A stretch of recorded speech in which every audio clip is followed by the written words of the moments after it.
Ante tantas historias o vidas de la Virgen María, con sus 11,000 y pico de nombres y el título de Madre de Dios, que son otras tantas blasfemias que rebajan la dignidad de la Madre Natural, ponen en entredicho su grandeza y la de Jesús y tratan de loco al verdadero, al Creador. La razón se revela, el corazón se ve lastimado de dolor y la conciencia, al hacerse luz, rechaza esas majaderías que en virtud agiotista han inventado los vampiros de la Grey cristiana.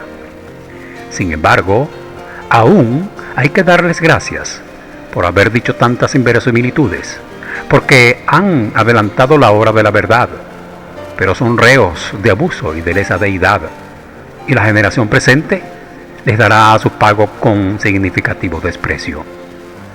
Ha llegado el siglo de la verdad, y es necesario decirla y retar a los que tengan testimonio para negar lo que aquí se dirá de tan excelsa mujer, que lo fue por su propia fuerza, y nada debe, y no por adquirida por propios méritos, y el alma, que siente las leyes del Creador que rigen a los seres, protesta de tamañas iniquidades.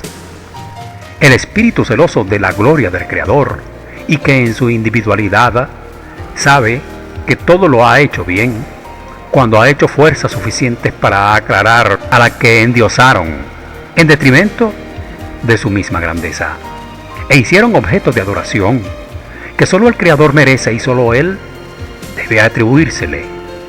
Vamos a descubrir a la humanidad la verdad de las cosas, y no temo que al saber esta verdad, esta humanidad pierda su confianza en esta gran mujer, y esposa, y madre, como todas las madres, sino que estoy convencido de que la amaremos aún más, pero sin divinizarla, y esto es lo que a su espíritu elevado le llenará de la alegría de verse grande por su propia grandeza, y no habrá una sola madre que no la tome como ejemplo, ni habrá un alma en la humanidad terrestre que no la llame por su propio nombre en su ayuda, pues su poder se acrecentará por el hecho de que ahora, cuando la llamamos, siempre acude, pero siempre llena de dolor por nuestros equívocos, y entonces nos oirá y con alegría, y el que acude alegre a la cita del necesitado puede mucho más que presentándose dolorido.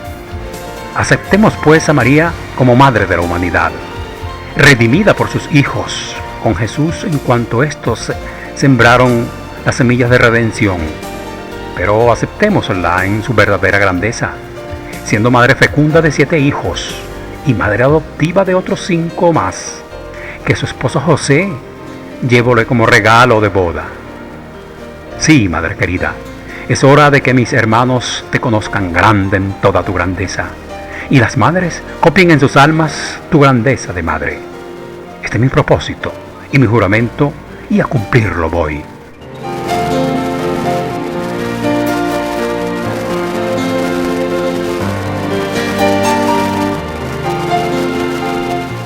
En las floridas riberas del Jordán y en lo más hermoso del valle de Jericó, vivían en el crepúsculo de la ley mosaica y en los albores de una nueva era de luz, de cuya antorcha ellos serían los progenitores, los seres dichosos en su humildad de laboriosos pastores, apreciando la naturaleza a la que comprendían lo suficiente para su felicidad, y como seres destinados a dar a la humanidad un ser que sería el arca de la alianza entre todos los hombres, pues de su seno nacería el misionero de la libertad, el enviado del Padre a predicar el amor, el libertador de la conciencia humana, pero hombre como todos los hombres, e hijo del hombre como los demás hombres, sin que el Espíritu Santo tuviera otra participación que la que tiene establecida para todos los seres en la ley armónica del universo.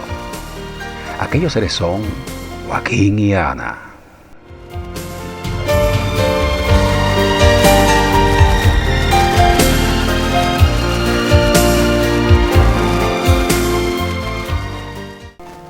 En la madurez de su edad y para alegría de su hogar, fue elegida la materia de estos virtuosos trabajadores por el Altísimo Espíritu, de la que venía con la alta misión de dar carne en sus entrañas a Jesús.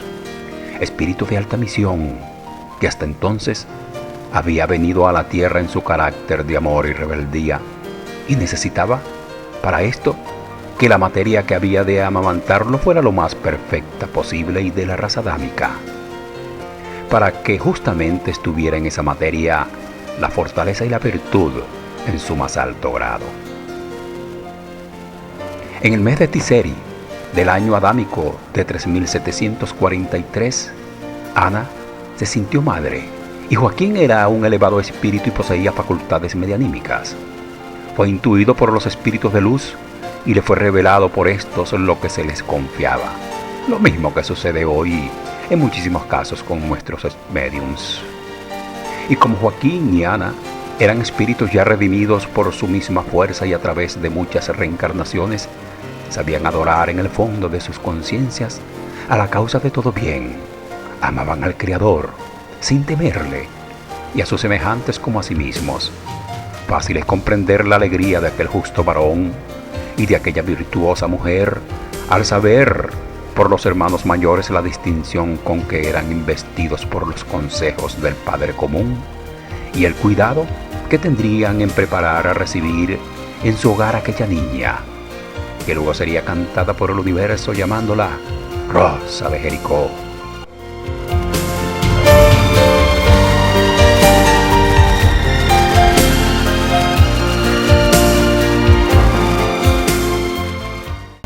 Mas nuestro Padre Común todo lo hace bien, y delante de esta niña había nacido un varón, su hermano, que conocemos con el nombre de Jaime, que le serviría de defensa en su niñez y de compañía en su viudez, y procurador de lo material durante su vida de misionero, al Hijo de María, Jesús, a quien acompañó hasta el Gólgota. Como hay que admirar en estas sabias disposiciones a la providencia. Llegó por fin el día 8 de Tebet, es decir, septiembre de 3744, y reciben aquellos esposos en sus brazos aquella flor selecta del jardín del Padre, que en su mirada traía el amor y la bondad sumos y bellas sus formas materiales, preparada así a dar materia a otra vida, que en perjuicio de su grandeza habían de ocultar hombres sin escrúpulos y agiotistas de Jesús su Hijo, al que amó más que a sus otros 6, no por singularidad o parcialidad, sino por la rebeldía y vida no común que éste se impuso desde sus primeros años. Y esto es común en todas las madres. Demuestra más bondad por aquel hijo a quien comprenden desgraciado, y Jesús lo era demasiado, por lo que se refiere al seno de su familia, porque al venir al mundo se encontró con 5 hermanos de padre, como veremos en su lugar, y su padre José tenía alguna predilección por los primeros, y esto le quitó a Jesús las alegrías de la infancia, y a María empezó a beber el amargo del cáliz que más tarde consumiría. He adelantado estos datos en esta parte a fin de hacer justicia a los padres de María, pues abarcando de una ojeada la vida de esta, se puede colegir y aprender la educación moral y doméstica que dieron Joaquín y Ana a su hija, y tal fue que supo dar gloria a sus progenitores, desempeñando los cargos de una casa de artesanos que José le ofreciera en dote, donde la esperara con 5 hijos de 5 diferentes genios, y el de José, que valía por lo áspero al de los 5 vástagos. En este momento aún María no contaba más que 16 años. Honor a vosotros, ancianos venerables, laboriosos obreros de la viña del Padre. Cumplisteis como buenos si sois verdaderamente por los espíritus elevados en la tierra. Vuestro nombre durará lo que la humanidad. Joaquín significa preparación del camino, y Ana, medida a partes iguales. Yo veo en esto toda la ley de justicia del Padre, que los hombres todos así lo vean para vuestro honor y satisfacción.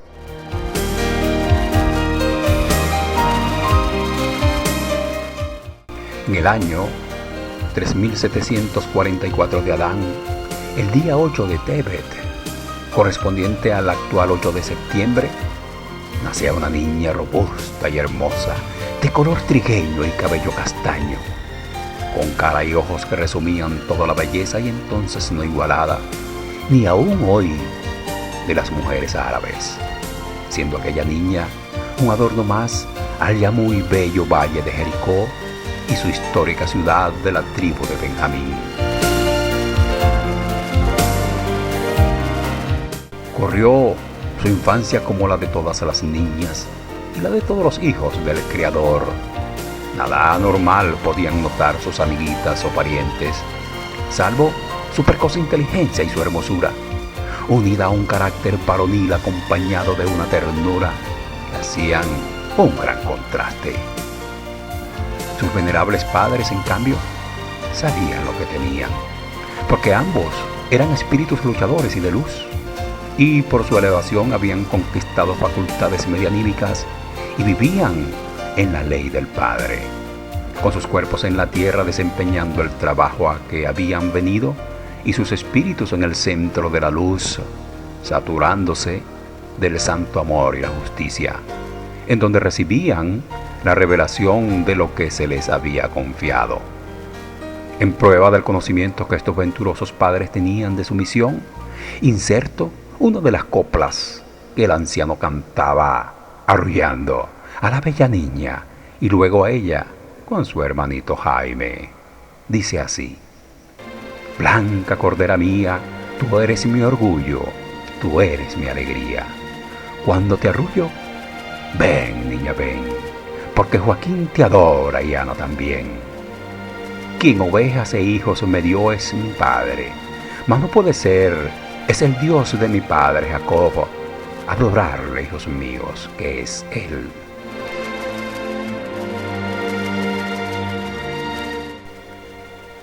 Crecía María desarrollándose en las formas de la mujer fecunda, y los jóvenes de la ciudad le cantaban en todo momento amores, y ya en sus 15 abriles no se le llamaba por su nombre, sino que todos la conocían por la Rosa de Jericó, y empezaban así a cumplirse las profecías.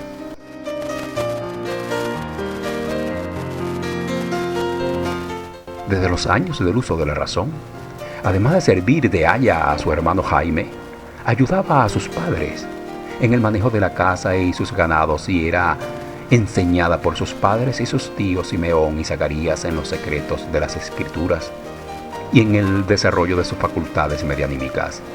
Y es así como Simeón supo algún tiempo antes que sería casada con el viudo José, el carpintero de Nazaret, y Zacarías el nacimiento de Juan, para precursor del Mesías Jesús. María no era una mística ni penitente, ni pasaba el tiempo en canturreos ni meditaciones.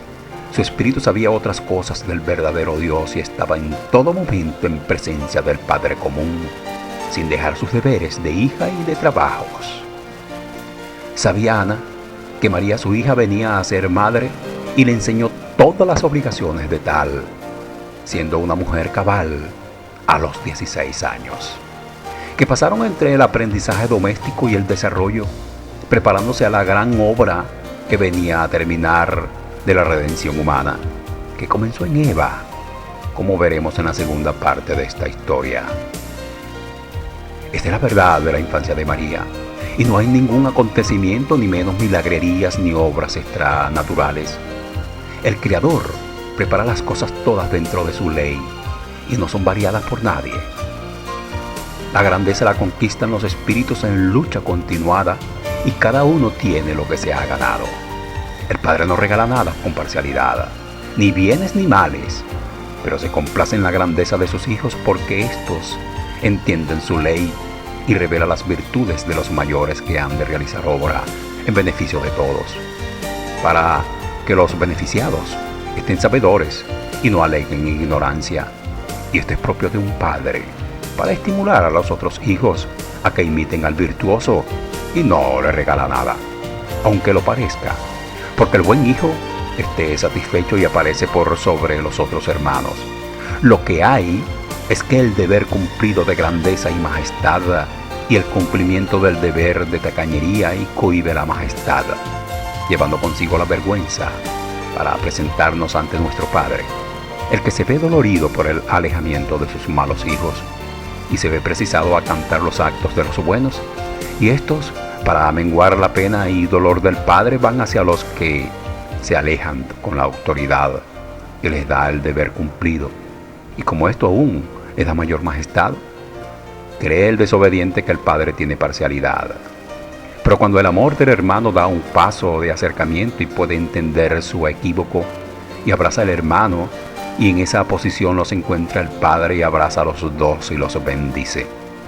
Pero el primero aún se hace mayor, pues recibió bendición del Padre y del hermano, que al fin pudo llegar con su ayuda hasta su Padre. Y así somos los hombres de la tierra en todos los mundos. Los que primero amaron a su Padre siempre irán delante, siempre serán maestros mayores, pero todos seremos grandes, porque la estirpa es grande. María es el espíritu más intrépido y más amoroso del Padre y de sus hermanos, y el Padre nos lo anunció en sus virtudes por sus otros hijos buenos, para que nos sirviera de escalón para llegar a Él. Y no hay ser en la tierra sin distinción de religiones, razas, castas y colores que no la haya llamado, y a todos ella ha respondido. De lo que resulta que ella es grande por toda su grandeza de su espíritu en luz, sabiduría y amor, y con toda la grandeza de todos los hombres. Lo que la majestad es de justicia que el Padre se complazca en esas virtudes y nos la dé cada momento. Ya tienen mis hermanos, pintada de una ojeada, toda la grandeza de María, de la que en la segunda parte sabréis quién es, de dónde viene y a qué vino a la tierra, y la apreciaréis mejor y veréis cómo se os llena el alma de alegría y satisfacción, y gritaréis como yo: Madre, llévame a mi Padre, y seremos grandes en su grandeza.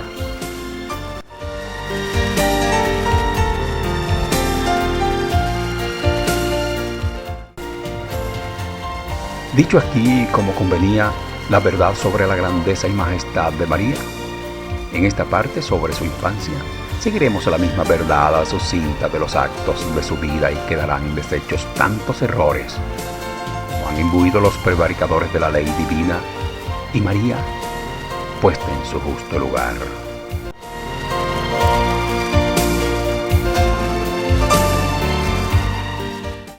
No quiero perder el tiempo en relatar lo que la Iglesia Católica cuenta de los desposorios de María. Es una invención irracional y vasta. Y ya he dicho cómo Simeón y Zacarías, parientes de Joaquín y Ana, sabían sobre la niña María y por qué sus medios.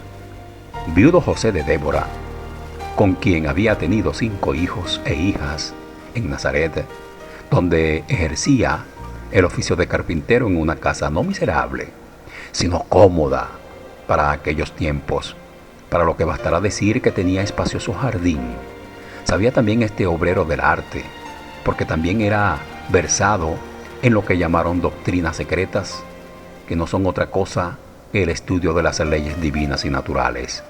Y por añadidura, era miembro de la Cábala Blanca de Jerusalén, y tenía facultades medianímicas de evidencia y audición. Sabía, repito, que la Rosa de Jericó venía a ser madre del predicador de la libertad y que él sería su padre.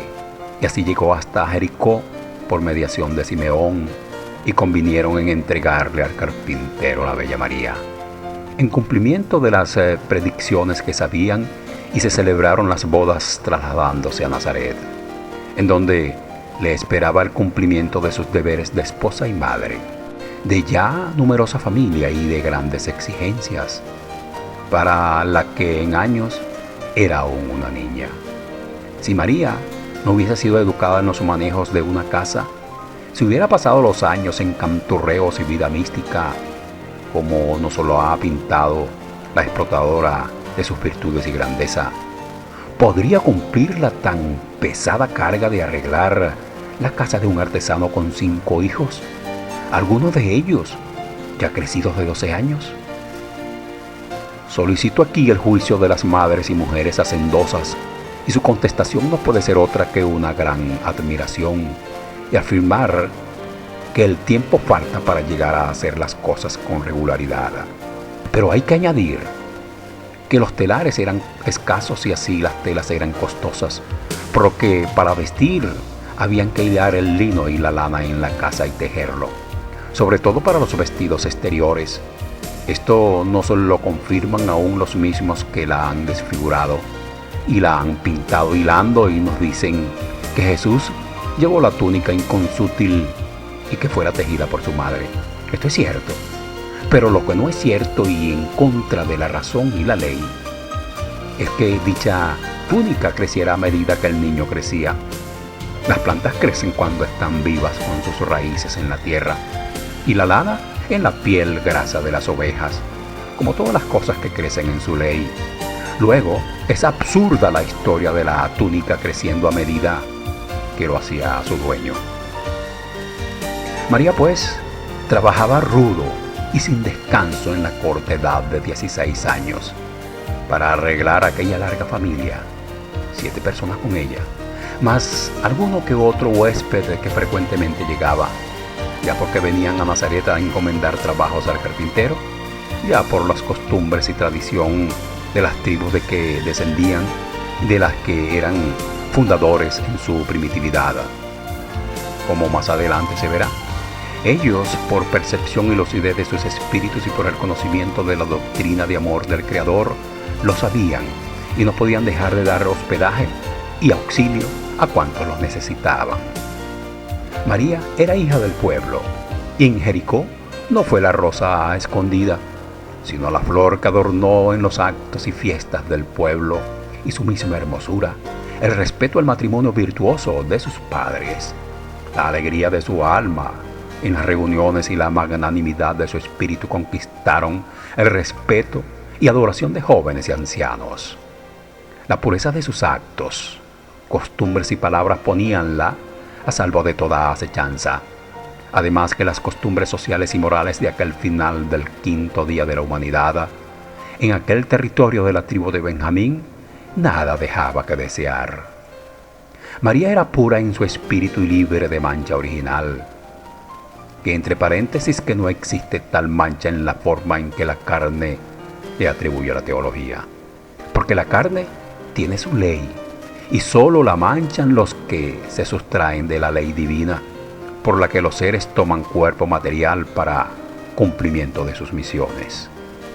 La mancha original, según ha sido dogmatizada, es el absurdo de los absurdos y es la negación de la divina ley por la que viven los mismos dogmatizantes y célibes que condenan a la carne, para hartarse de carne robada, lo que es una mancha difícil de lavar, pero no imposible, porque el sabio creador ha impuesto a la naturaleza humana un germen de fuerza irresistible en el cuerpo de los hombres, que pide con imperioso y a su tiempo el cumplimiento de la ley de procreación, y nadie puede hacerse el sordo a su llamado, y menos cuando el espíritu vive la vida de luz y sabiduría y cumple la ley en su medida.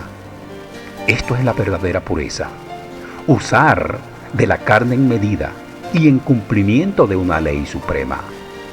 Quien no la usa a medida, y la ley se opone a las leyes del eterno Creador, y María no podía faltar a esas leyes y no faltó. Por eso fue madre por la ley estricta de afinidad y justicia, y no por obra extraña de la que según las leyes sociales sería un adulterio.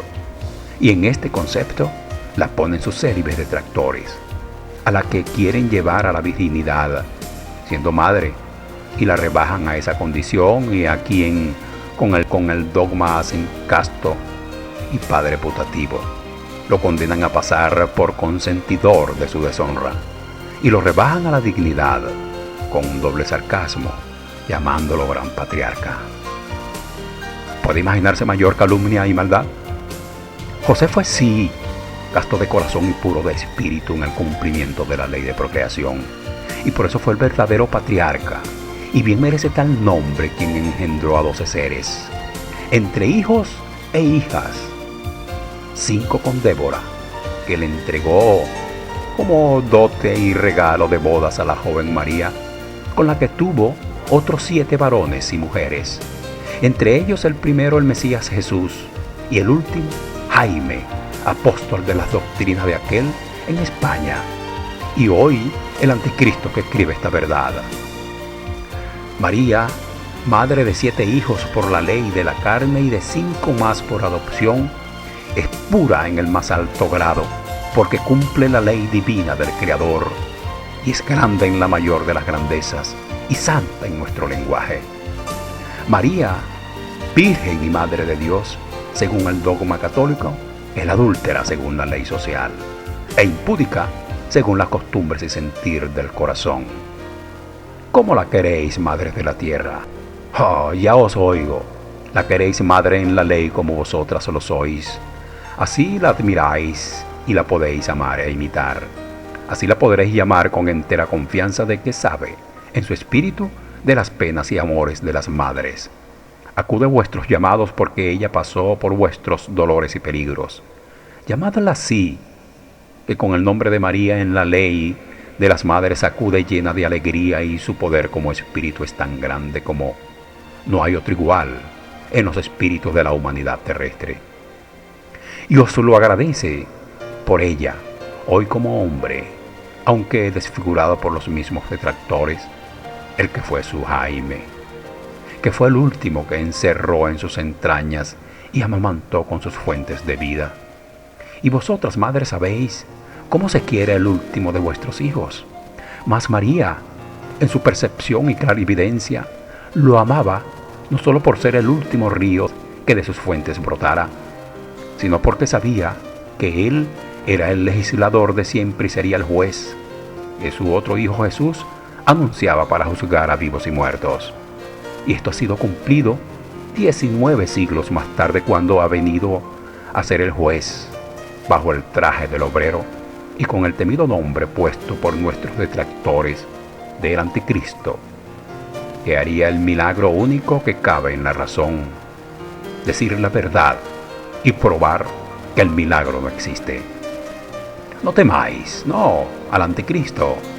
Él os trae el último beso de María, que al expirar su sagrado cuerpo en sus brazos, lo depositó para toda la humanidad, y lo doy en el código máximo, que ya se ha escrito, el que confirma y proclama la ley de libertad de las madres que Jesús predicó y el amor que la madre trajo.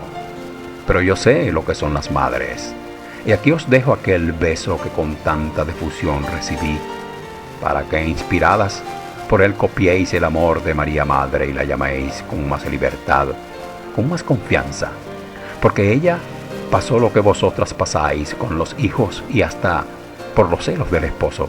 ¿Cómo vais a ver?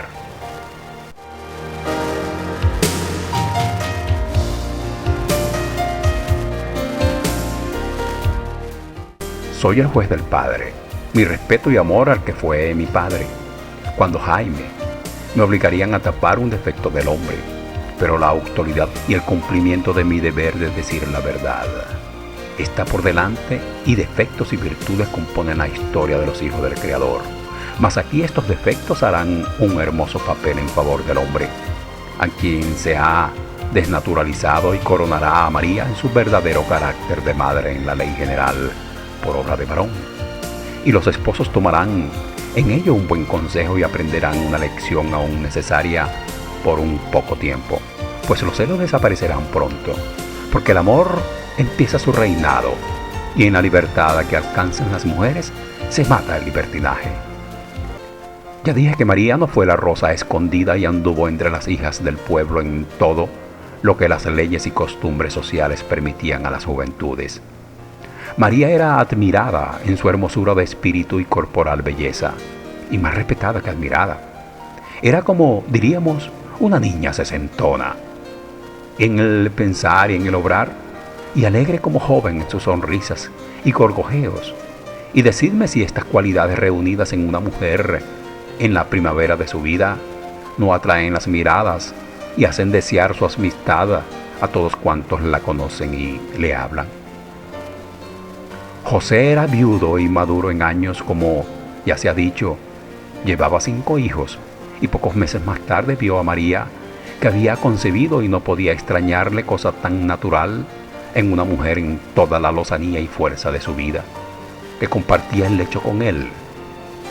Lo extraño sería que así no hubiese sido, teniendo aquella mujer todas las apariencias y características de la fecundidad, y que venía además de raza proficua y no estéril, cualidades tenidas muy en cuenta en aquel pueblo.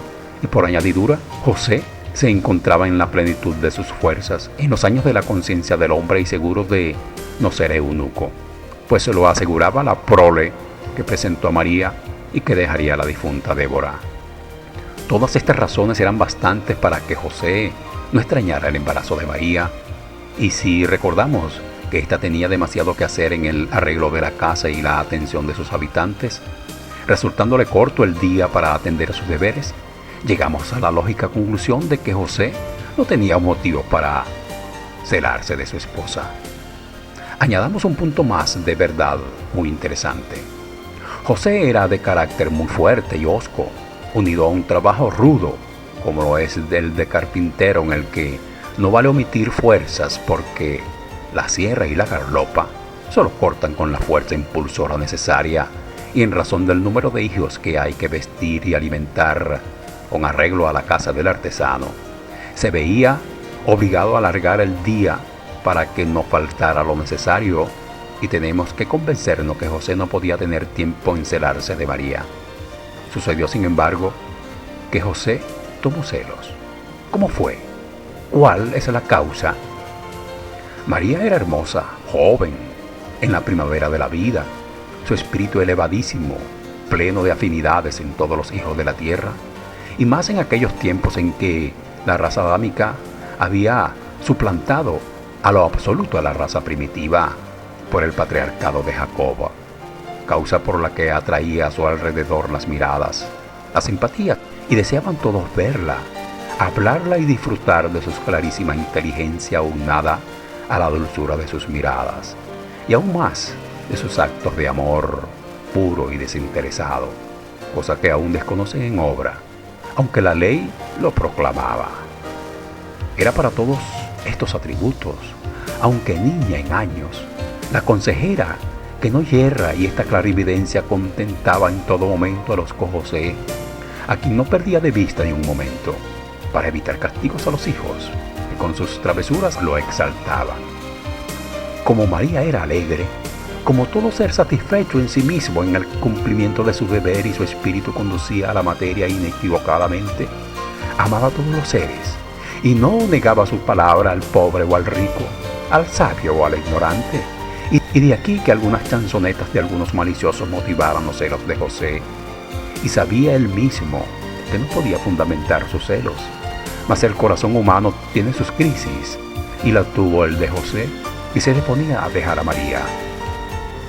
María no se desconcertó, era puro su corazón y nada le acusaba que pudiera enrojecer su rostro, pero fue el primer acto doloroso de su vida, y en su amor al Padre, del que latía en sus entrañas, rogó al Padre Universal que disipase las nieblas que ofuscaban a José. José, con sus vestidos y herramientas, preparado para marcharse en la noche, se recostó y quedó dormido, y tuvo la que más tarde la ignorancia y la malicia harían el misterio del arcángel Gabriel. En efecto, fue este espíritu que guiaba y protegía a María, el que en cuadros reales para el espíritu le mostró no la inocencia de María, que no había por qué, sino la turbación del espíritu de José, acosado por los espíritus del mal que veían destruida su obra y sus dioses, por el que tenía María en su vientre, y José oyó hasta en su materia las palabras que Gabriel le dijera, y que son: despierta, José, y ve al lado de tu esposa, no temas y vences tus celos, que sabes son sin razón. ¿No sabes por las escrituras que ha de venir el Salvador de los hombres? Pues María lo lleva en su vientre, y ella será bendita en las generaciones. Ve y dale consuelo, y vence así los enemigos de Dios.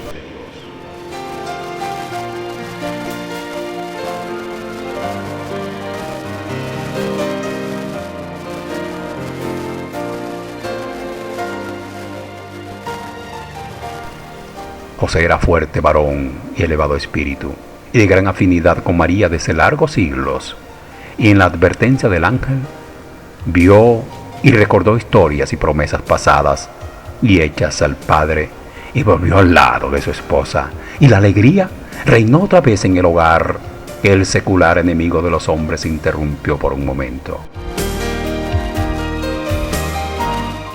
Benditos celos de José, porque aunque es un defecto del hombre, hoy son arma inquebrantable de que fuiste hombre, como los otros hombres, y yo estoy satisfecho en ponerte en tu lugar, como pongo a todos mis hermanos, para conocimiento del mundo, de que fuimos tus hijos por la ley general de procreación, engendrados por ti, 7 con Jesús, y Jaime en María, y 5 con Débora. Yo te dejo justificado como hombre y padre, y a María como mujer y madre. Y la larga prole que de vosotros fuimos nacidos y bajo vuestra égida, siempre estuvimos en el reconocimiento del mundo, que no nos conocía, nos pertenece en justicia, y así pedimos.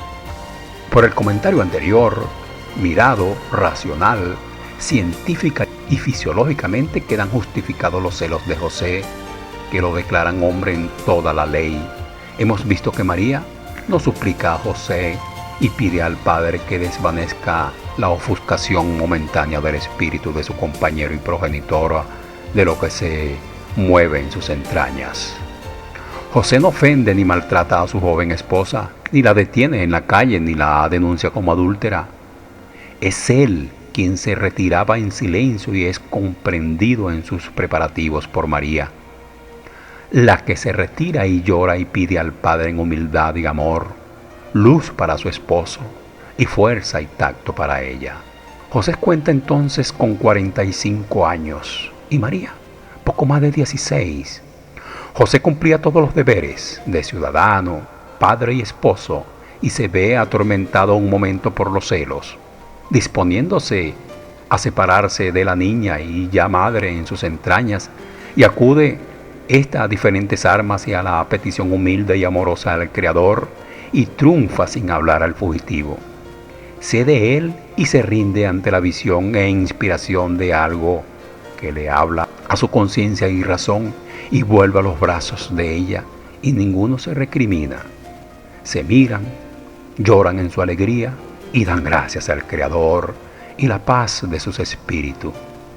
Por un instante amenazada, renace para siempre. Yo le he oído del espíritu de mi padre José en ocasiones solemnes en que, en familia, le consultaba sobre este punto. ¿Qué quieres, hijo, si no? Era hombre y María era una hembra, y María era una hebrea. Ya le sabes tú más que nadie que estuvo en sus brazos y en su amor, en fin, era la rosa de Jericó. Y en aquel valle se reúne toda la hermosura de la naturaleza en sus mujeres. Estas son sus palabras. Entonces, los celos de José eran motivados por la hermosura y fragancia de la rosa de Jericó. Y por tanto, José era hombre, vivo en la ley de la carne. Ley que es justa como todas las del Creador, y por tanto no hay quien pueda negar fundadamente.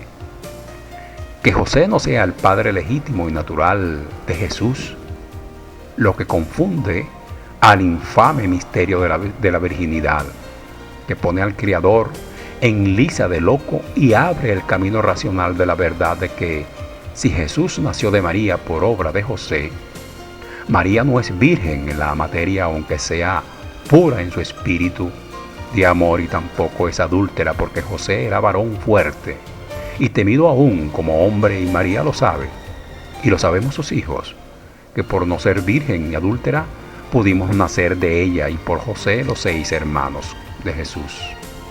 Amadas esposas, estudiad en María como hija, como esposa y como madre, que ella sea vuestra norma, ya que todas la llamáis en el sublime acto de ser madres, por el que llegáis a la santidad única, se puede considerar en la tierra.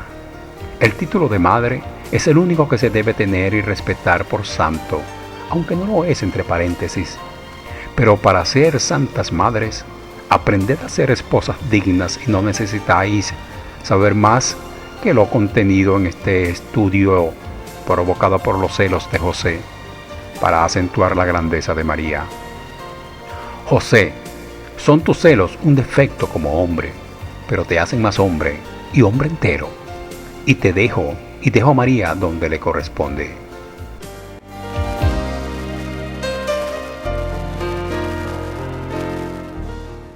Lleno de misterios y de absurdos irracionales ha llegado a nosotros el nacimiento del Mesías Jesús, apóstol de la libertad.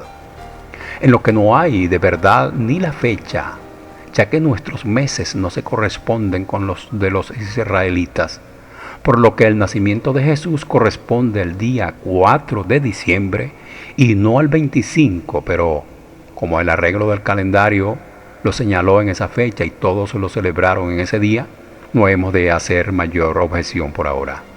Rebatir uno por uno todos los absurdos de que lo han revestido la Iglesia católica y cristiana sería tarea enojosa, y lo esencial está rebatido y comprobado matemáticamente en el libro fundamental Buscando a Dios y Asientos del Dios Amor, al que remito a mis lectores, y aquí solo haré historia sucinta y verdad de los hechos sin adornos ni perifolios. Sea lo primero el estudio del nacimiento del Hijo de Dios. Este tenía que ser rodeado de todos los absurdos correspondientes a lo absurdo de su encarnación. Así nos dice la Iglesia y lo que llaman Evangelio, que habiendo mandado César Augusto a empadronar a todos los habitantes de su imperio, José fue a Betlén, es decir, Belén, para cumplir con la ley, que no encontró en toda la ciudad una casa ni una habitación donde hospedarse, y que solo tuvo que albergar en un portal donde nació Jesús al dar las 12 del 25 de diciembre. El año se olvidaron de ponerlo. Lo pondré yo, con arreglo al calendario israelita que regía. Era el 3760 de Adán, el día 3 del mes de Tebet, que no sé por qué arreglos del calendario católico han cambiado la fecha, pero lo anoto para constancia, porque es cierto que nació en esa fecha, y más no en Belén, sino en Nazaret. Y digo también, descubriendo el secreto de que todos los dioses de la mitología lo hacen nacer el 25 de diciembre. Y al fijar esa fecha como nacimiento de Jesús, este sería un mito. La verdad entonces es que Jesús nació, como todos, hijo del hombre, y sin otra demostración que los dolores de María, como los sufren todas las madres si no fueron reyes a ofrecerle oro, incienso y mirra, ni estuvo depositado en el pesebre porque nació en la casa de sus padres, ni hubo la tal estrella que guiara a los magos, porque ese solo hecho de salirse una estrella de su órbita lleva consigo destrucción o por lo menos trastorno de la armonía universal. Y Jesús ni todos los espíritus del infinito son acreedores a eso. Ni hubo la degollación. La infancia de Jesús no tuvo ninguna diferencia con la de los demás niños, salvo algo en su contra, que era su rebeldía y soledad ensimismada que alejaba de sí las escasas caricias que José propinaba a sus hijos, por la razón ya expuesta en su rudo trabajo.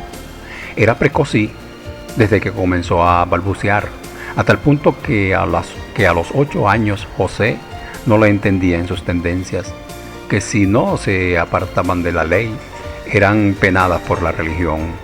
José quería hijos para el trabajo del taller, cosa a la que Jesús no podía amoldarse porque se distraía continuamente y porque era muy débil en su físico, cosa que hacía exasperar a José. Jesús no era juguetón como los demás niños, y esto no lo puede explicar hasta hoy la ciencia. Por lo que yo diré que esto es un caso físico-psicológico que es afectado por el espíritu, que apenas toma el cuerpo en que se encarna pone conciencia de lo que viene a hacer. Esto es lo que le pasaba a Jesús, y por ello estaba siempre a la inspiración de los mayores, que le rememoraban su misión. En este estado físico-psíquico pasó Jesús hasta los 12 años, sin otra amistad podríamos decir, en especial que le mostraba uno de sus hermanos, hijo de José con Débora, llamado Eleazar, el que sentía grandes simpatías por Jesús. En esa edad en que debe empezarse el aprendizaje de un oficio, José comprendió que el niño, por su despreocupación y su débil físico, no era apto para el rudo trabajo de carpintero, mas José era adicto y miembro de la Cábala de Jerusalén, por lo que era hermano en creencias, además de amigo del sabio y rico José de Arimatea. Y para consultarlo sobre el niño aprovechó la fiesta de la Pascua y mandó a Jesús a Jerusalén, acompañado de María, su esposa, y de María, Elefas y Eleazar, hijos de Débora y José, el que llegó 2 días más tarde. Jesús llevó una carta para José de Arimatea, cuyo texto puede leerse en el libro Buscando a Dios. Este documento, como tantos otros, referentes a la verdad de Jesús, hombre y no Dios, conservados en la cábala secreta y custodiados para dar fe a quien corresponde, destruye, cuando es hora, toda la falacia católica. Acudió María al templo. Jesús estaba subido en puntillas en un banco para oír a los doctores y al ser visto por estos, aprovecharon de la travesura del jovencito para dirigirle una pregunta que era sobre el derecho penal de gentes, a la que Jesús contestó precisa y categóricamente, y a estas siguieron otras que fueron contestadas del mismo modo. Esto causó en María una gran desazón, pues al ver el atrevimiento del niño, trató de hacerlo bajar del banco reprendiéndole, a lo que él contestó: ¿qué sabes tú de estas cosas?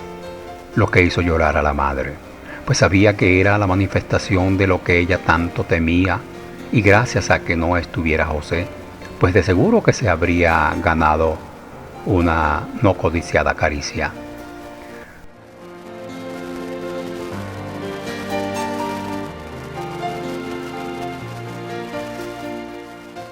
Volvió Jesús con sus padres y hermanos a Nazaret, pero ya le sería imposible sujetarse al taller, pues sabía que no venía eso y su espíritu ya había disipado las nieblas que la infancia podía ponerle.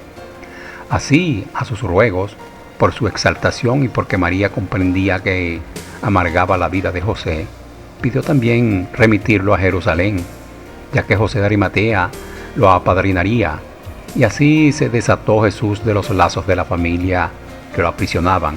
Toda esa es la infancia de Jesús. Ahora, madres que sabéis amar, suponed por vosotras mismas las luchas en el corazón de María, los sufrimientos de la madre por ese hijo que, obedeciendo a los impulsos de su deber, en la más temprana juventud, se emancipa del calor del hogar. Además, es su primer hijo, el fruto de su primer amor. Aunque ella tenía 5 hijastros que le amaban de verdad, comprender que esto mismo lo hacían sufrir más, porque todos ellos eran felices a su lado, y solo aquel se hacía desgraciado entre todos. Y las madres esto lo hacen meditar mucho y sufrir mucho más. Ya José rayaba en los 60 años, y María estaba en los 30, edad en que la mujer está en la plenitud de su amor, de su razón, de su discernimiento, y allí todo hacía falta para organizar aquella gran familia que ya comenzaba a desparramarse, unos casados y otros por casar, y entonces aún recibe el último de sus hijos, que había de consultar sus últimos días, y nace Jaime, sin estar Jesús, y el recién nacido apaga en parte el dolor de la madre por la ausencia del primero.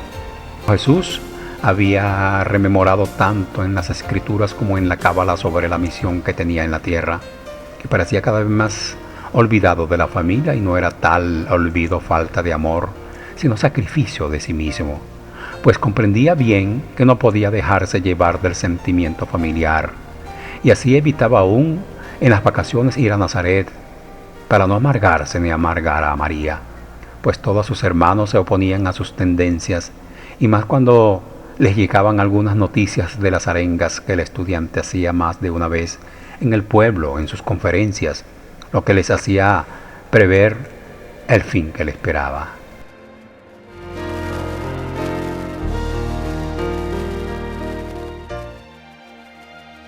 María callaba sus sufrimientos y por todos los medios trataba de atraerlo y de alejarlo del gran peligro que presentía.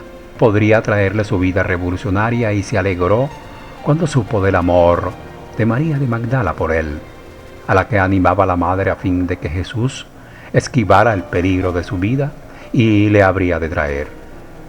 Pero todo era en vano. Podía en él más el amor universal que el amor particular, y el de la familia, aunque en ella estuviera María. En casa eran ya todos mayores, menos el amado Jaime, y el taller era una verdadera gloria, con 6 robustos oficiales y el padre como director, y la madre el lazo de unión, que a todos contentaba y alegraba con su amor y hermosura de matrona, aunque algo ajada por el dolor. José había entrado ya en los 70 años, teniendo Jesús 23, y desencarnó, no pudiendo darle como padre su último beso, pues Jesús no estaba presente. Si hasta allí la vida de María fue sufrimiento, ahora comenzaban los dolores y la vida, y acordado en consejo de familia, María con su pequeño Jaime y 2 más de sus hijas se dirige a Jerusalén para ver a Jesús, y llegando al colegio se anunciaron. Y aquí recibió María la mayor lanzada, pues avisado Jesús que su madre y hermanos le esperaban, él contestó: mi madre y mis hermanos son todos los que hacen la voluntad de mi Padre. No es que no comprendiera María el significado de las palabras de su hijo, sino que su corazón de madre gritaba, y en su corazón había protestas contra el extremo rigor del hijo para sí mismo. Pero ella en su percepción se calmaba, en tanto que los hermanos se sulfuraban y no se conformaban con tal conducta, pero al fin amaban demasiado a la madre y acababan por oír las disculpas que ésta tenía para el proceder de Jesús. Mas hubieron de verlo fue en el paseo, pero no hablaron, y era esa la primera vez que Jaime lo veía. De esta negativa de Jesús creció entre algunos de sus hermanos cierto tedio hacia él, que se asentó cuando salió a la vida pública y se llamó Hijo de Dios. Aquí veían ellos la deshonra de la madre y el padre, y humanamente no les faltaba razón, pero María en su amor de madre todo lo dispensaba, y dobló entonces sus esfuerzos con María de Magdala para retirarlo de la vida peligrosa y nómada, pero nada consiguió de sus propósitos. Ya María se iba quedando cada año más sola, pues los hijos, ya todos acomodados, se esparcieron por varias ciudades con su oficio, y todo esto era naturalmente para mayor amargura, y crecía el recuerdo del rebelde Jesús. Ya Jesús en la vida pública llegaban a menudo noticias de él, y era sufrimiento para todos. Pero al ser degollado Juan, que era tenido por grande profeta, entonces ya no se podía ocultar a nadie el fin que tendría Jesús, y a todo trance querían evitarlo, y hasta alguno de sus hermanos, Efraín, le hacía la contra negándole el título que se daba de Hijo de Dios. Pero ya Jesús era mayor de edad, y nada podían por ley sobre él. María entonces llama a su hermano Jaime, y éste se mostró conforme con la predicación de Jesús y dijo: yo la acompañaré, sin temor aunque sea hasta el Calvario. Y María le mandó pues que fuera y procurase lo necesario entre la larga familia repartida por toda Judea. Y Jaime cumplió su juramento y lo acompañó hasta el Calvario.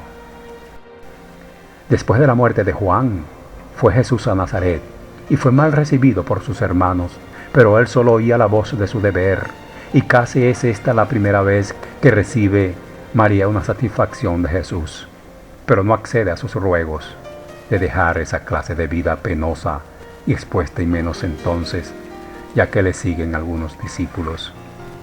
Vuelve más tarde a Nazaret, en ocasión en que María ha de ir a Canaán a unas bodas de familia, y hace que le acompañe Jesús. Y por cierto, que éste no pasó buen día entre aquellas gentes, porque le picaban en sus borracheras, y María acertó al decirle: hijo mío, si las fuentes de agua se convirtieran en vino, también estos la consumirían.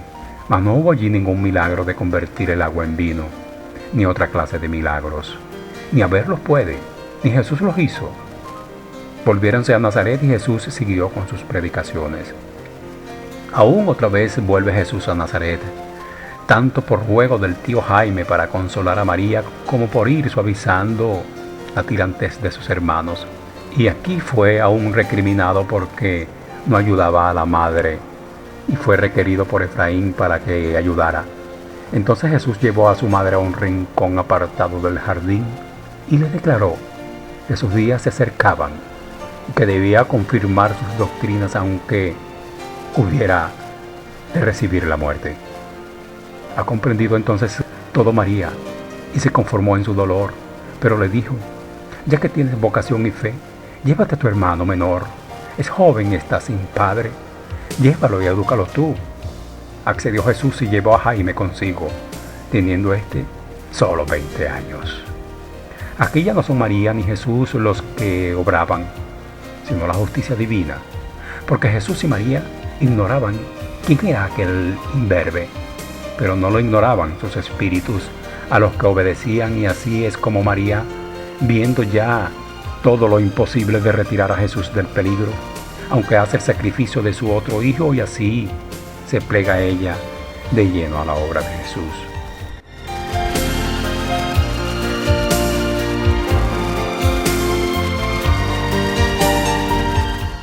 Quedaba María en Nazaret por un poco de tiempo, entre hijastros, hijos y nietos.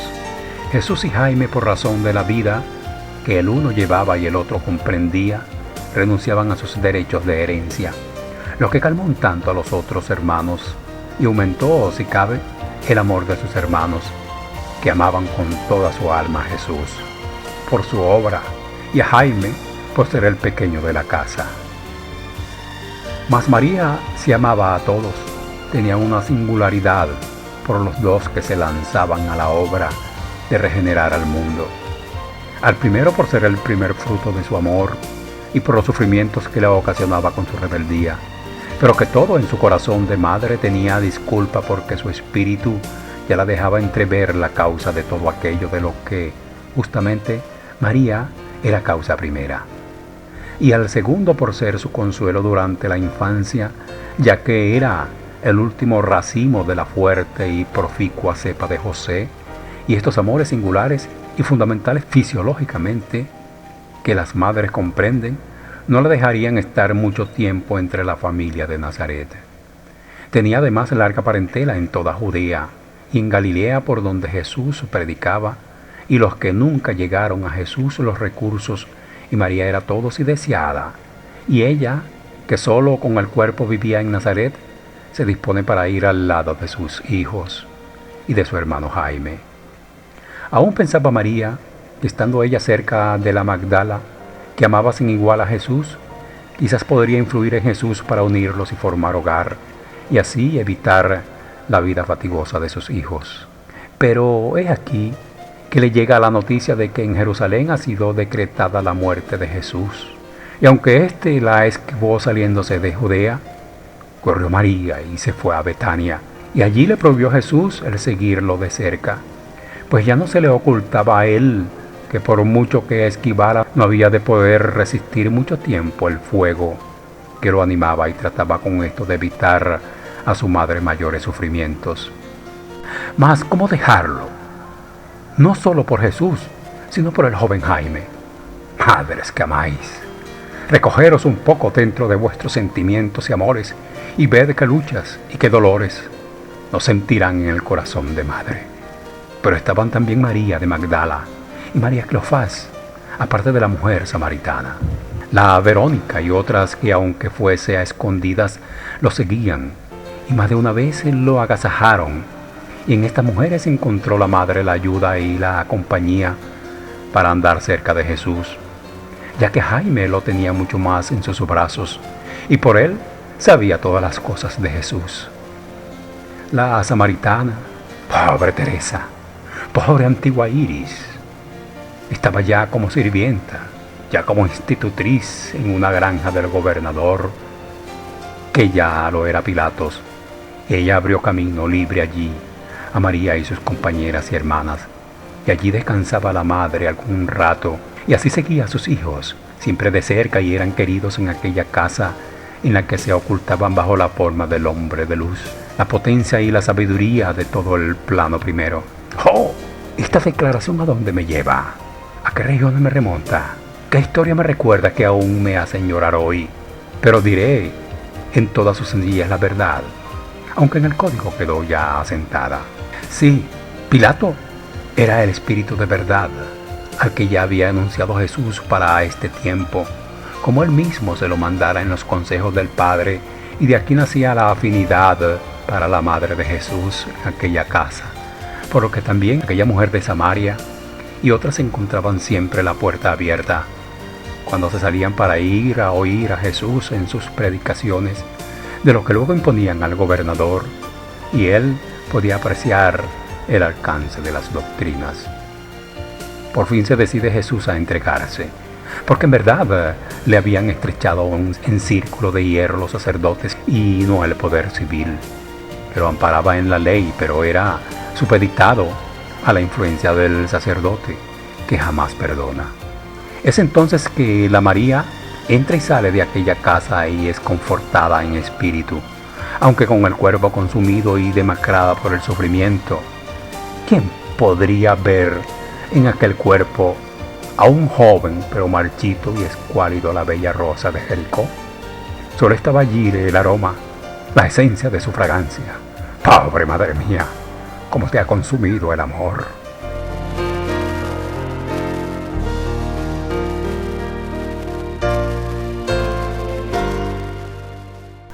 Ya no había remedio.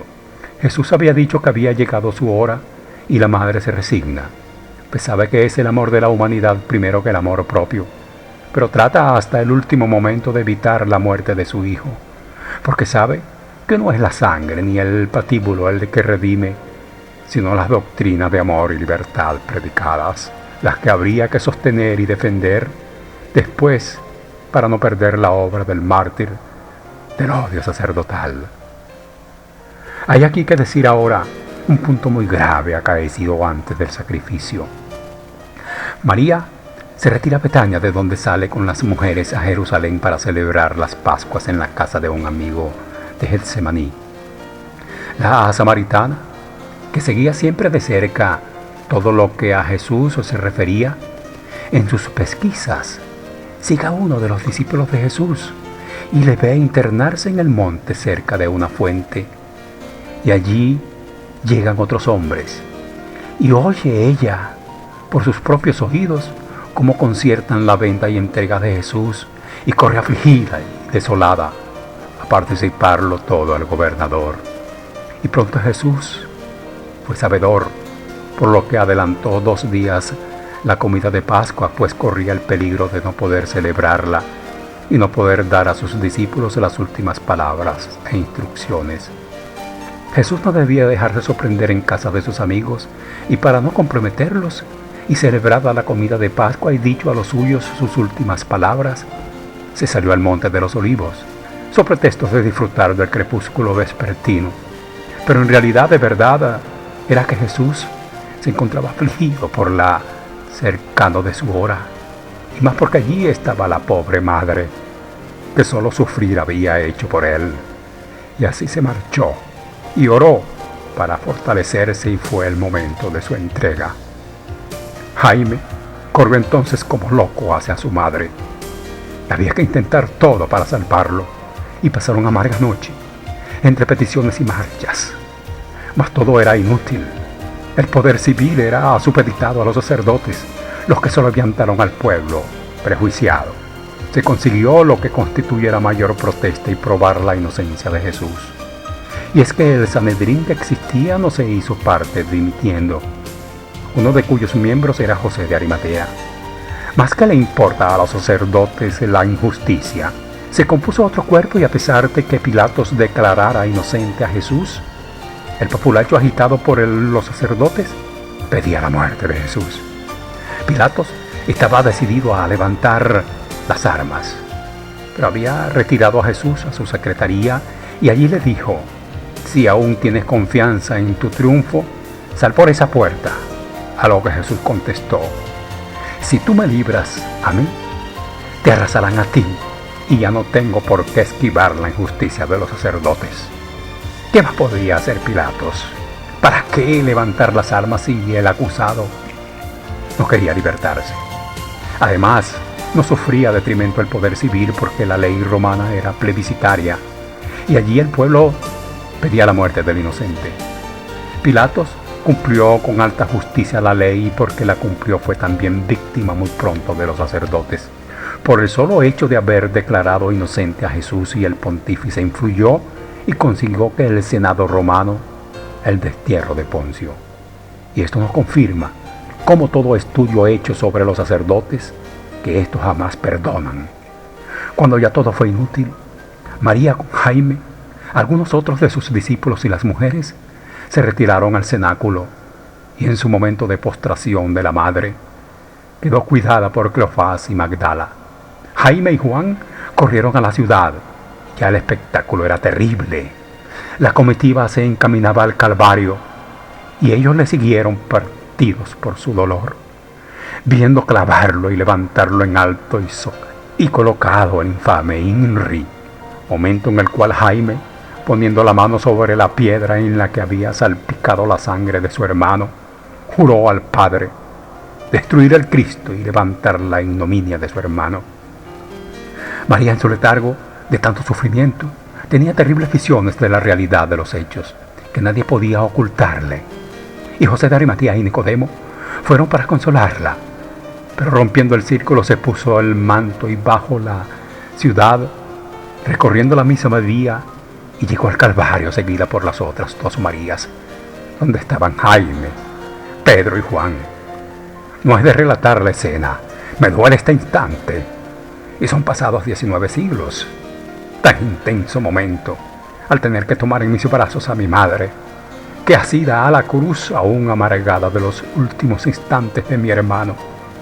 Jaime era el más joven de todos los que allí había y tenía más valor que todos por dos cosas, porque ya había jurado al Padre ser el anticristo y por la irreflexión de la edad. Esto humanamente, pero era sobre todo porque su espíritu sabía todas aquellas cosas, puesto que él era el profeta desde Adán y Eva, el legislador y juez del Padre en su día, que es cuando esto escribo y doy en testimonio. Sepultado el cuerpo de Jesús, nos recogimos en la casa donde se celebró la última comida. Pasamos nuestro luto y tristeza, y aún éramos perseguidos por los sacerdotes, por lo que aconsejados por los amigos permanentes, un tiempo ocultos, recibiendo en cierto la vista del Espíritu de Jesús muchas veces, hasta que cayó el velo de todos y comprendimos el alcance de muchas de las palabras de Jesús. Y es entonces María se constituyó en cabeza del apostolado, y salieron algunos de ellos a Samaria, y predicaron y eran aceptadas las doctrinas, y allí en todas partes donde no había sacerdotes. Esto empezó a alarmar otra vez a los sacerdotes, y doblaron su persecución, siendo el más furibundo Saulo, por entonces empleado de los sacerdotes. Y esto había pasado 7 meses, y María hizo cargos a algunos que solo se preocupaban de quién era el jefe. María estaba a repuestas de sus quebrantos y veía que si no avivaba ella en aquellos hombres en la obra de Jesús, allí era muerta. Y Esteban, discípulo de Juan el Solitario, griego y sabio de sangre ardiente y valor temerario, heredado de su maestro el fuerte Juan, arremetió con coraje a los miedosos apóstoles. Decidido, sale por las calles de Jerusalén sublevando al pueblo con prédicas de la verdad, y Saulo lo detiene, y el pueblo lo apedrea, y cae inerte pidiendo al Padre perdón por sus asesinos. Y esto conmovió a Saulo, porque recordó que aquellas doctrinas las había aprendido en compañía de Juan, y la muerte de Esteban reavivó a los acobardados discípulos, dejando pensativo a Saulo. Aquí María está haciendo las veces de Jesús, pero en privado, y va acendrando el amor al Maestro, y en compañía de Jaime, de Santiago el mayor y de Juan, van organizando y mandando a cada punto a los apóstoles y discípulos de Jesús.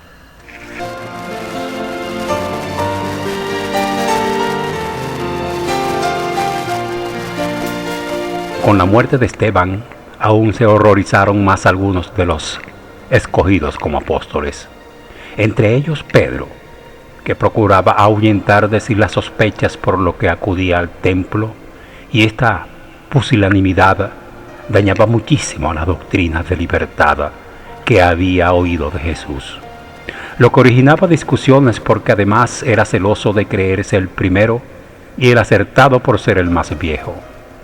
Mateo seguía con gran provecho sus prédicas en Samaria y empezó a circular un manuscrito bajo su firma que compró Saulo cuando marchó a Jerusalén con grandes remordimientos por la muerte de Esteban. Y en el manuscrito rememoró toda la doctrina secreta de la escuela de Gamaliel, y como había recibido las abluciones de agua en el Jordán de manos de Juan, coincidiendo eso con algunas palabras de Jesús dichas a Nicodemo: el que no renace de agua y del Espíritu no entrará en el reino de los cielos. Él se fue a Antioquía y abrió la primera iglesia cristiana con el bautizo de agua. Era importante esto porque llevaba las doctrinas de Jesús, a quien Saulo no había visto ni oído, y conocía a Pedro y algunos otros apóstoles porque los había perseguido. Y ahora él predicaba aquellas doctrinas con más en la escuela de Gamaliel, que era cabalísticas o secretos basados en las escrituras y las profecías y el testamento de Abraham, pero sobre todo con la ley del Sinaí, por lo que eran contra todo culto externo o fuente de religión dogmática. Pero he aquí que Pablo empezó a culpar a los judíos de la muerte de Jesús, al que llamaba a Cristo, por coincidencia de las escrituras en las que era muy versado, y Pedro, por su celo de ser el primero, pues el maestro le había confiado ciertos secretos, y amonestado por María, Jaime, Santiago el mayor y Juan, que componían como un consejo, Pedro hubo de reivindicar por escrito los derechos que tenía sobre Pablo, que no estaba autorizado, y se promovió una agria polémica entre Pedro y Pablo. Jaime, por mandato de su madre, hubo de mediar y tomó sobre sí los cargos que se hicieron sobre las doctrinas de su hermano, mas no los cargos personales que hubiera entre hombres, y requirió de Pablo venir a Jerusalén y entenderse con Pedro o en su deceso con el consejo. Pablo oyó con agrado el aviso de Jaime y vino a Jerusalén 3 años más tarde de la muerte de Esteban, encontrándose con Pedro y en la sinagoga, con quien no pudo entenderse por falta de capacidad en Pedro, que se mostró intransigente. Pablo entonces se sometió al consejo y expuso sus doctrinas, y María reveló por posesión medianímica a Jaime lo que había de hacer, y se entendió perfectamente con Pablo, como lo revelan estas palabras de la carta de Pablo a los Galatas, que dice, cito: después, pasados 3 años, vine a Jerusalén a ver a Pedro y estuve con él 15 días. Mas a ninguno otros de los apóstoles vi, sino a Santiago, hermano del Señor. Y en esto que os escribo, he aquí delante de Dios que no miento. Después, pasados 14 años, vine otra vez a Jerusalén con Barrabás y Tito. Vine empero por revelación y comuniqué con los que parecían ser algo, pero nada me dijeron. Porque el que eficazmente empezó para el apostolado de la circuncisión, obró también en mí para los gentiles, para la incircuncisión. Y como Santiago, o sea Jaime, y Cefas y Juan parecían ser las columnas, vieron la gracia que me era dada. Nos dieron las diestras gentiles y ellos a la circuncisión. Solamente querían que nos acordáramos de los pobres, lo cual también yo hacía con solicitud. Empero, viniendo Pedro a Antioquía, le resistí en su cara porque era de condenar, porque antes que viniesen unos de parte de Santiago, corría Pedro entre paréntesis con los gentiles, mas como vinieron, se retrajo y apartó de ellos, teniendo miedo de los que eran de la circuncisión.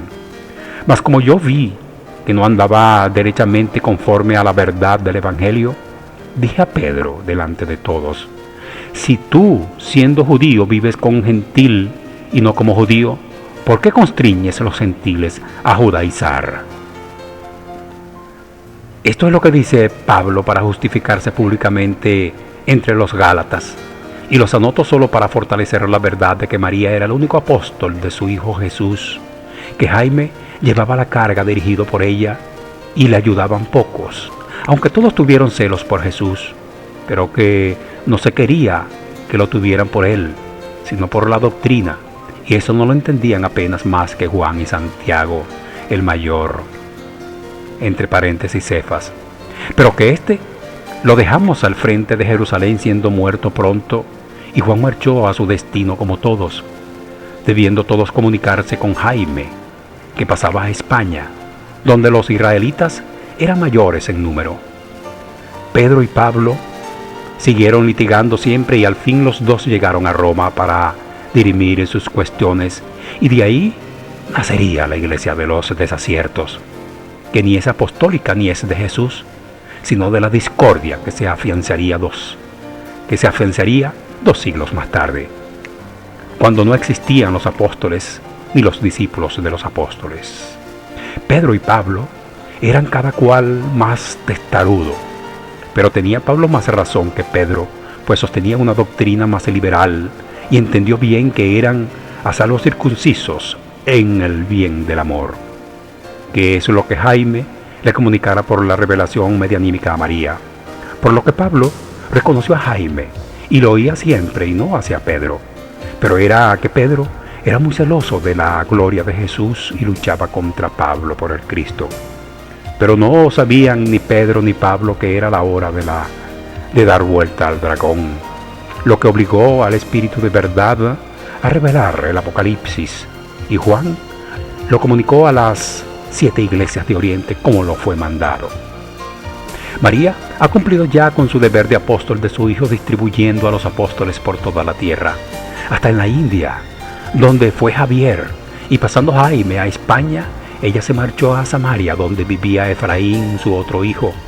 Pero este, un tanto herido, aún creyéndose deshonrado por la muerte de Jesús, y porque decía que había Jesús renegado de sus padres, llamándose Hijo de Dios, mortificaba de continuo a María, que se sentía desfallecer por falta de amor y ambiente, y con sus 60 años tan amargos, decidió ir a buscar de la vida que le faltaba. Aquí he de hacer notar cómo no fueron ni Jesús ni María los que mandaron a Jaime al lado de Jesús, sino la justicia del Padre, que así lo requería, pues debería ser el sostenedor de la prueba de su doctrina, y lo demuestran sus cartas de justicia.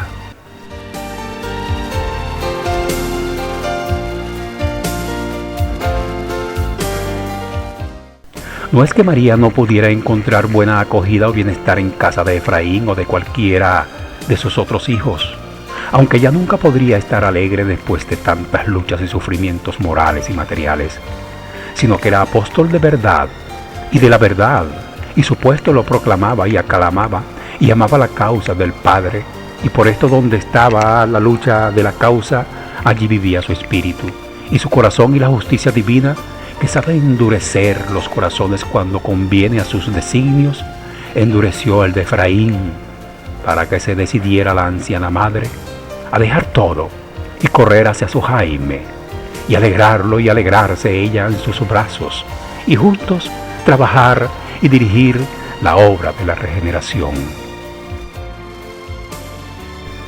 El comercio de aquellas tierras, como la Iberia, habían congregado allí grandes núcleos de árabes, y por tantos israelitas, y las doctrinas predicadas por Santiago eran muy bien recibidas, y en breve tiempo trabajo era grande, además de la correspondencia que había de sostener con los otros apóstoles, y las molestias continuas causadas por las discusiones de Pedro y Pablo, de todo lo que la madre estaba impuesta por Santiago.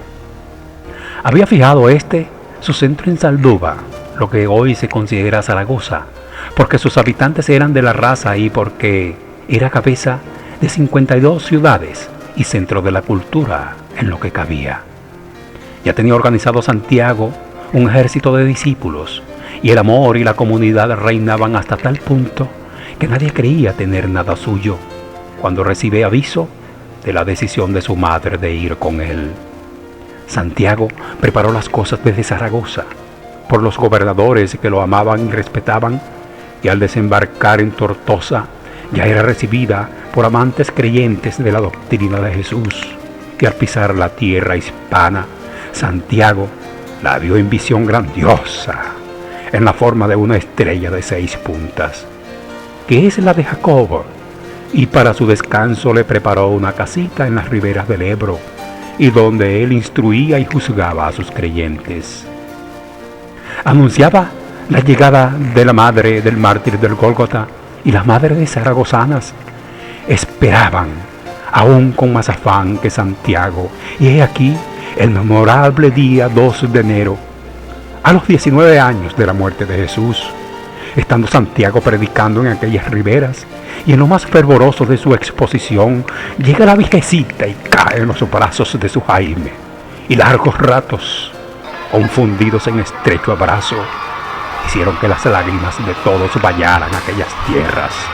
Y María se sentía revivir ante una muchedumbre que la reverenciaba y la llamaba su madre, y en madre se convirtió de todos.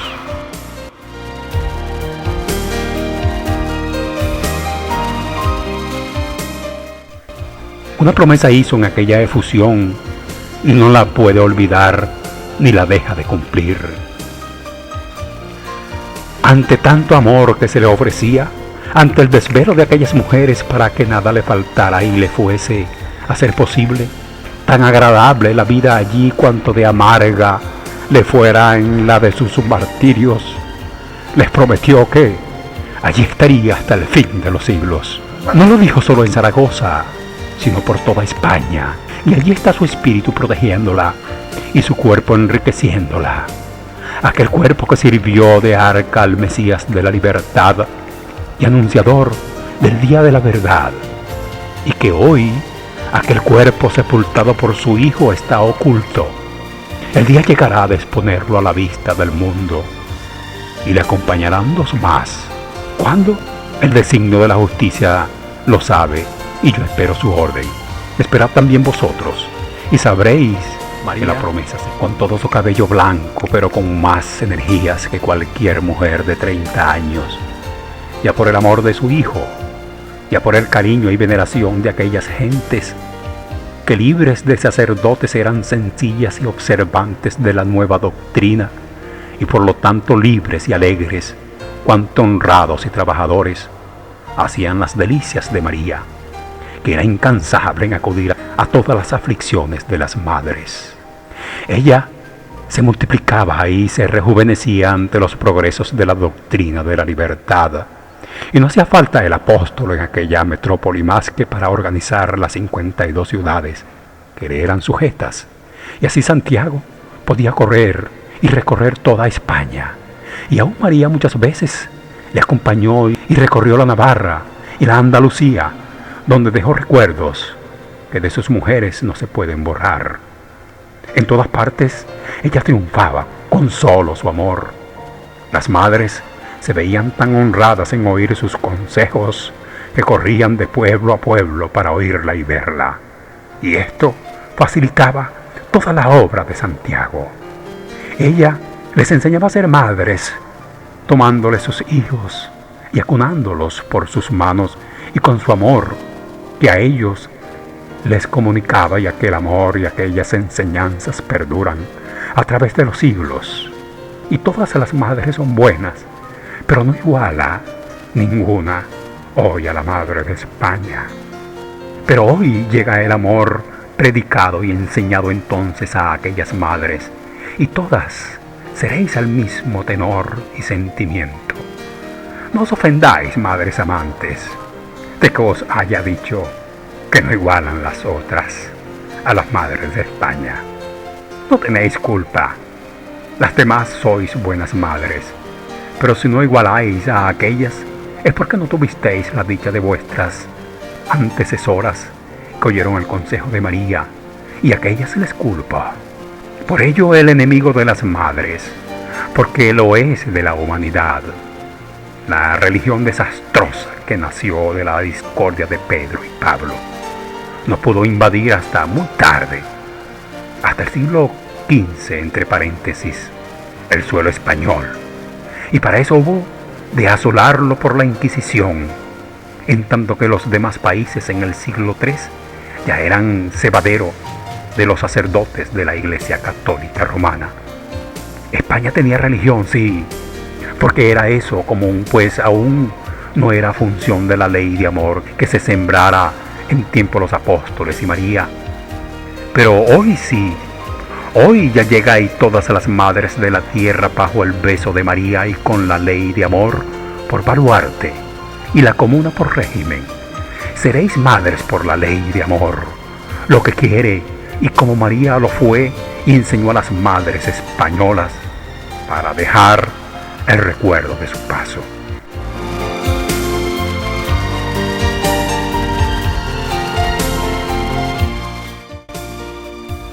72 años contaba la ya marchita Rosa de Jericó, de los que 56 fueron de sin igual amargura y sufrimientos para su amante corazón.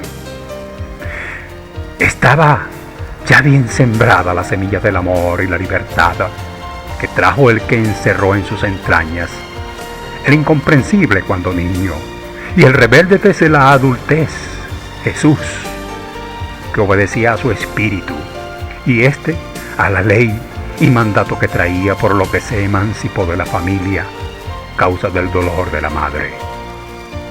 Habían caído ya algunos de los apóstoles y quizás para no amargarle más la vida, fue llamado su espíritu a su patria. Tanto del cuerpo de Jesús se ha hecho del de su madre por la religión católica, diciendo que se la llevaron los ángeles al cielo. Pero hoy, que ya no pasan esas invenciones absurdas y mercantiles, en todo contrariáis a la ley, y porque hemos llegado el día de la verdad en que la tierra es iluminada solo por el sol de la libertad, porque vuelve a ser encadenado el dragón de Apocalipsis. Se os dice sencillamente, el cuerpo de María está en España, como el de Jesús está en Jerusalén. En su día darán testimonio. María no sufrió por su desencarnación más enfermedad que sus sufrimientos morales. Se despidió en materia, pero no se separó en espíritu del lado del que amaba, su Jaime, que luchaba y más se le ayudó en espíritu en su obra, pues le mostraba mejor los peligros y la dirección de la causa de la doctrina de Jesús. Al expirar María, en su Hijo abrazó a toda la humanidad, dándole el último beso, para que Él lo diera como señal de paz. Y la humanidad toda se lo dio en el código de amor, pero en particular a las madres. Se los doy aquí, donde conocéis a María Madre por la única ley, por la que se puede ser madre, por obra de varón, y en esa ley cumplió ella, y cumplís vosotras la divina ley de la procreación.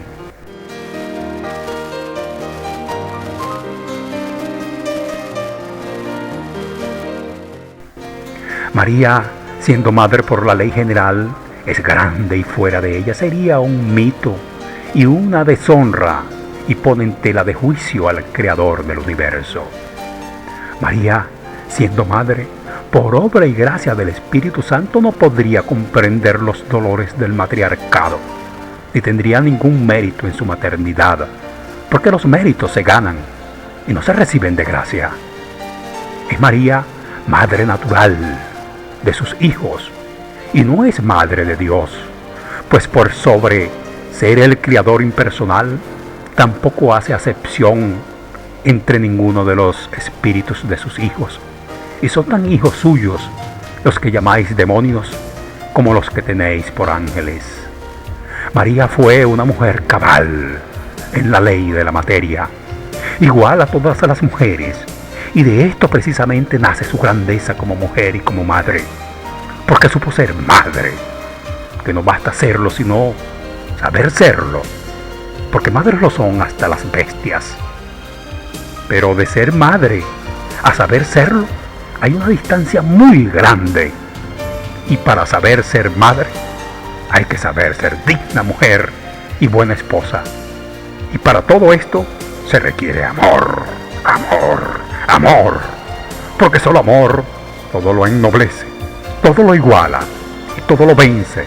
Y recordar aquí el caso de los celos de José, y en él veréis dónde está la fuente de la paz de las familias, y María sabía acudir a beber en esa fuente de vida y salud.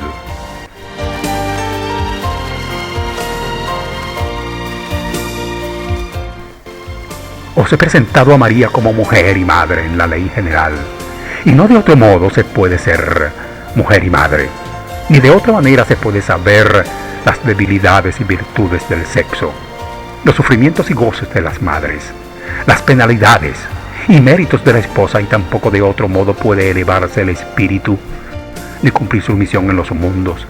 Y este encargo que de ella tenía lo cumplo con todo mi amor, y llamo a las madres de la tierra a que me digáis, si no comprendéis mejor así el amparo, protección y auxilio que María os da al invocarla. Si no la llamaréis con más confianza, sabiendo que fue mujer de carne y hueso, como vosotras, que sufrió lo que vosotras sufrís como mujeres, esposas y madres. Si no es esto ser más grande que irracionalmente virgen y madre de Dios, dos cosas imposibles, porque son contra la ley divina. Yo sé, pobres madres, que estáis prejuiciadas, y os han prejuiciado los mismos que deshonraron a María, a sus 7 hijos y a su esposo. Pero sabed que mi espíritu, que hoy anima a un cuerpo, instrumento para juez del Padre, es el mismo espíritu que animó al cuerpo de Santiago, el Benjamín de la gran familia de José y María, el amado hijo de la gran María, y me han querido desmoralizar dándome por madre a una parienta de mi madre. Y yo reclamo para mí y para mis hermanos el reconocimiento de hijos de María y José. Pero fueron, por orden de nacimiento, Jesús, Efraín, José, Elisabetta, Andrea, Ana y Jaime. Y en agradecimiento de reconocernos, repito, aquí el beso de paz que mi madre me dio para toda la humanidad, al expirar su sagrado cuerpo, porque en él se encerró el Mesías de la libertad, Jesús, y la ley de amor, que hoy os da y ya la tenía del Padre, el que entonces ya era el juez, Jaime, que hoy os juzgó bajo otro cuerpo, siendo el anticristo. María prometió su ayuda y estar con la humanidad de la tierra hasta el fin de los siglos. ¿Podía prometerlo? ¿Tiene valor su promesa? ¿En qué se funda su valor? ¿Por qué todas las madres se la invocan y reciben su auxilio y consuelo? Vamos a verlo.